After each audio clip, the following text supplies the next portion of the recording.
إن الصلاة تنهى عن الفحشاء والمنكر ولذكر الله أكبر.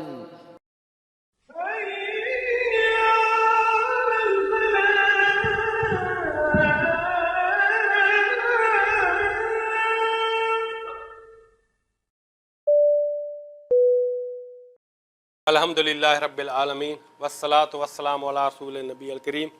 اما بعد، ہم تیسرا اپنا آج کا موضوع شروع کرتے ہیں، ترک صلاۃ کے بارے میں نبی اکرم صلی اللہ علیہ وآلہ وسلم کے ارشادات.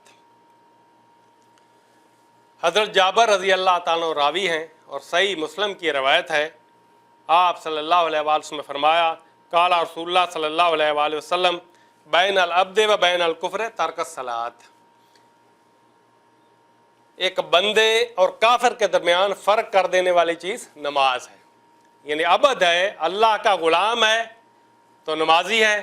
اگر وہ نماز نہیں پڑھتا، جان بوجھ کے کہتا کہ نماز میں کیا پڑھا ہے، جان بوجھ کے نماز ترک کرتا ہے، تو آپ صلی اللہ علیہ وآلہ وسلم فرما رہے ہیں کہ وہ کافر ہے.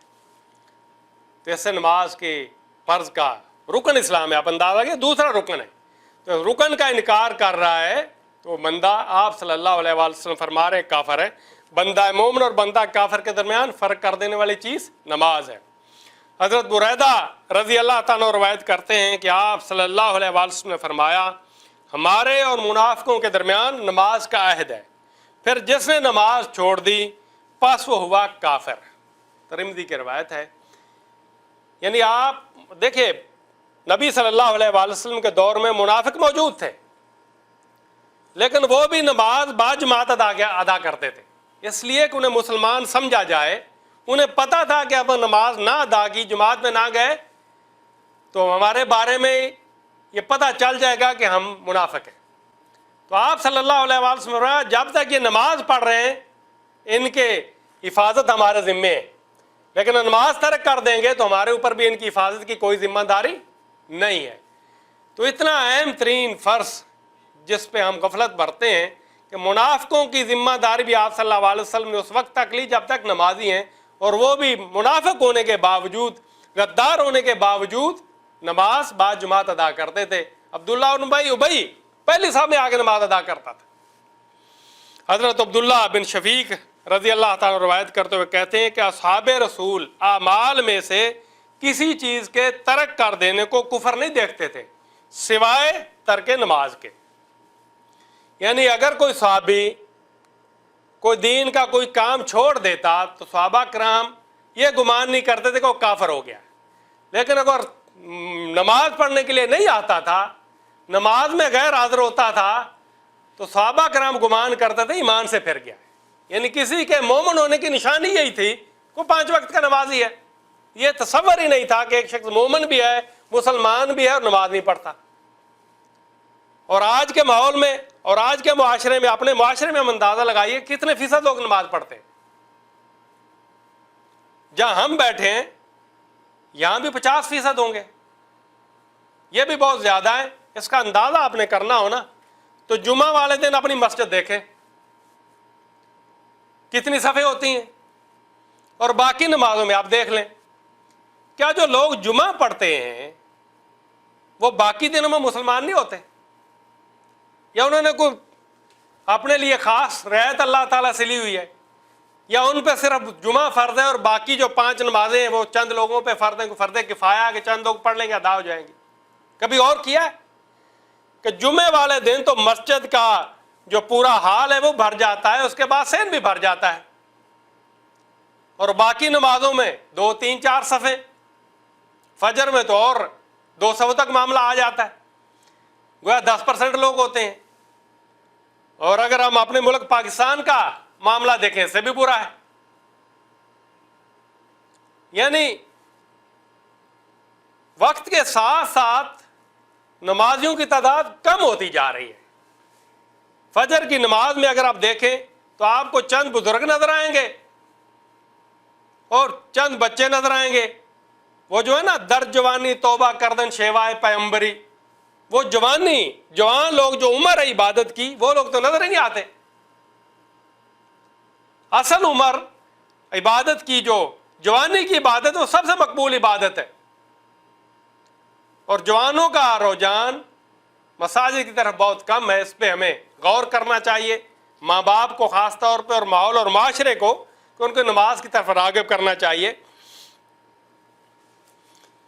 ابن عمر رضی اللہ تعالیٰ عنہ سے روایت ہے کہ جس کی عصر کی نماز فوت ہوگی، ایک نماز کی بات ہو رہی عصر کی، گویا لٹ گیا اس کا مال اور اس کا اہل. ایک نماز کے فوت ہونے سے اتنا نقصان ہے کہ جیسے اس کے اہل بھی لٹ گئے اور مال بھی لٹ گیا، وہ برباد ہو گیا. ایک عصر کی نماز بات ہو رہی ہے، تو جو پانچوں نہ پڑھتا اس کے بارے میں آپ تصور کیجئے کہ کتنا بڑا نقصان ہوگا. یہ صحیح بخاری اور صحیح مسلم کی روایت ہے. اور اسی طرح آپ صلی اللہ علیہ وسلم نے فرمایا کہ جو عصر کی نماز نہیں پڑھتا پس تحقیق باطل ہوئے عمل اس کے، یعنی اس نے جتنے اس نے اچھے کام کیے تھے سب باطل ہو گئے، ضائع ہو گئے نماز چھوڑ دینے کی وجہ سے. آپ صلی اللہ علیہ وسلم نے فرمایا کہ دن اور رات کے فرشتے اپنی ڈیوٹی بدلتے ہیں.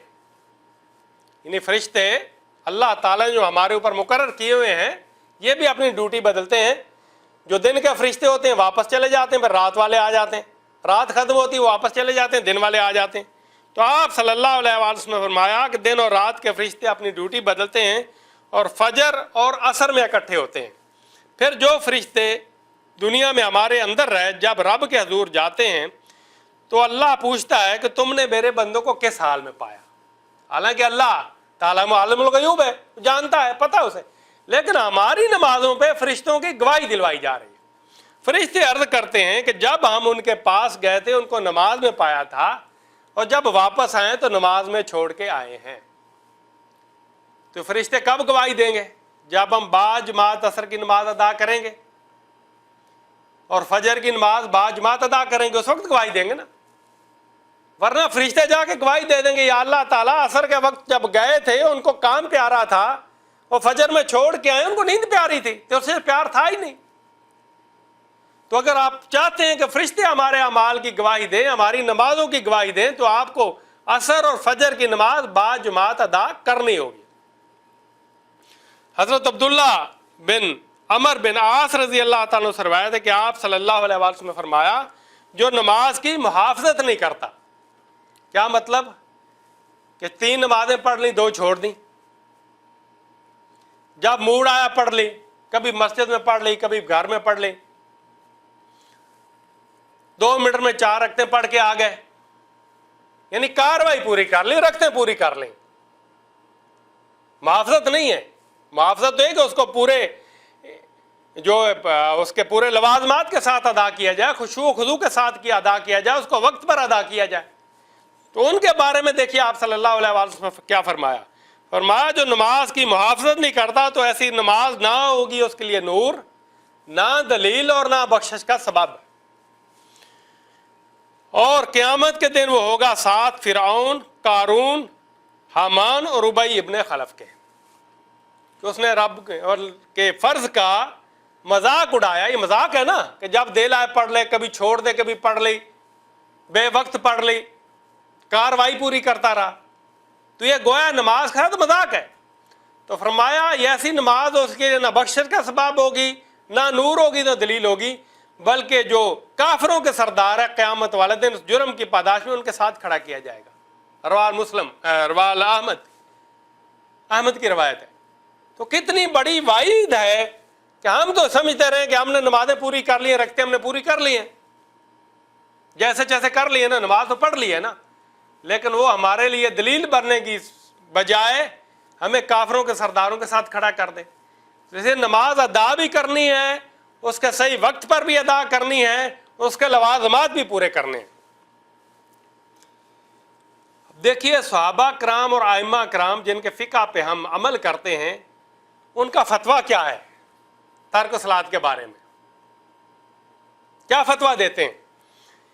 حضرت عمر، عبداللہ بن مسعود، عبداللہ بن عباس، ابو ہریرہ اور امام احمد بن حنبل کے نزدیک وہ شخص جو جان بوجھ کے نماز چھوڑ دیتا ہے، نماز کا انکار کرتا ہے، وہ کافر ہے. جو لوگ جان بوجھ کے نماز چھوڑ دیتا ہے، نماز کا انکار کرتا ہے، ان کا فتویٰ ہے وہ کافر ہے۔ اور امام شافعی اور امام مالک رحمۃ اللہ علیہ کے نزدیک وہ شخص واجب القتل ہے۔ اور امام ابو حنیفہ جنہیں ہم امام اعظم بھی کہتے ہیں، ان کے نزدیک اس شخص کو قید شدید میں ڈالا جائے اور اتنا مارا جائے کہ جسم سے خون بہنے لگے، یا تو پھر توبہ کر لے، یعنی توبہ کر کے نماز شروع کر دے، یا اس حالت میں اس کو موت آ جائے۔ سب سے کم سزا جو ہے امام ابو حنیفہ کے نزدیک ہے، کیا ہم اپنے لیے سزا قبول کرتے ہیں یا اپنے بچوں کے لیے سزا قبول کرتے ہیں کہ اتنا مارا جائے جسم سے خون بہنے لگے؟ یا تو توبہ کر کے نماز شروع کر دے، یا اسی حالت میں اس کو موت آ جائے۔ یہ کم از کم سزا ہے ترک الصلاۃ، نماز چھوڑ دینے والے شخص کے لیے۔ آپ صلی اللہ علیہ وآلہ وسلم نے جو صحیح طریقے سے نماز ادا نہیں کی جاتی اس کے بارے میں بڑی سخت وعید سنائی ہے۔ حضرت انس رضی اللہ تعالیٰ روایت کرتے ہیں، آپ صلی اللہ علیہ وآلہ وسلم نے فرمایا، جس نے نماز کو اس کا وقت ٹال کر پڑھا۔ اب دیکھیے، ہم اپنی نمازوں کا جائزہ لیتے جائیں کہ ہم میں کیا کیا خامی ہے۔ اس حدیث ہماری نمازوں کو صحیح کرنے کا بڑا اچھا ذریعہ بن سکتی ہے کہ اس پہ ہم غور کریں۔ جس نے نماز کا وقت ٹال کر پڑھا اور اس کا وضو بھی صحیح طریقے سے نہ کیا اور دل کو بھی نماز میں حاضر نہ رکھا اور رکوع و سجود بھی صحیح طریقے سے ادا نہ کیا، تو جب وہ نماز رخصت ہوتی ہے تو کالی بھجنگ ہوتی ہے۔ پھر وہ اس نمازی کو کہتی ہے، جس طرح تو نے مجھے برباد کیا اللہ تجھے برباد کرے۔ یہاں تک کہ جب تھوڑی اوپر اونچی ہوتی ہے جس قدر اللہ تعالیٰ کو منظور ہو، پھر اس نماز کو فرشتے چھیتڑوں میں لپیٹ کر نمازی کے منہ پہ دے مار۔ ترغیب و ترہیب میں یہ حدیث آئی ہے۔ دیکھیے، نماز پڑھی اس نے، اپنی طرف سے نماز پڑھی ہے، لیکن نہ اس کا صحیح طریقے سے وضو کیا، نہ دل کو حاضر رکھا، نہ اس کو رکوع سجود صحیح طریقے سے ادا کیا۔ تو ایسی نماز اس کے لیے بجائے دعا کرے، اس کے لیے بخشش کا سبب بنے، بد دعا کرتی ہے کہ جس طرح تو نے مجھے برباد کیا اللہ تجھے برباد کرے۔ اور پھر سارے اعمال اوپر اٹھتے ہیں نا، تو یہ نماز جب اونچی ہوتی ہے جس قدر اللہ تعالیٰ کو مطلوب ہوتا، فرشتے چھیتڑوں میں لپیٹ کر نمازی کے منہ پہ دے مارتے۔ قبول تو کیا ہونا ہے؟ تو اللہ تعالیٰ سے دعا ہے کہ ایسی نمازوں سے بھی ہمیں محفوظ رکھے۔ پہلی بات تو نمازی بنائے۔ اگر ان احادیث کو آج سننے کے باوجود بھی ہماری روح نہیں کانپی اور ہمیں نماز کی اہمیت کا احساس نہیں ہوا، تو پھر ہمارے اوپر بڑا افسوس ہے۔ مجھے امید ہے کہ ان احادیث کی روشنی میں آج ہی ہم توبہ کریں گے اور خود بھی نماز کی پابندی کریں گے، با جماعت نماز ادا کریں گے، خشوع و خضوع کے ساتھ پورے لوازمات کے ساتھ نماز ادا کریں گے، تاکہ اللہ تعالیٰ کے ہاں مقبول ہو۔ اور جس طرح اللہ تعالیٰ نے نماز کو فرض کیا ہے، قائم کرنے کا حکم دیا، اس طرح ہم نماز کو قائم کریں تاکہ ہماری بخشش کا سبب بن جائے۔ وما علینا الا البلاغ۔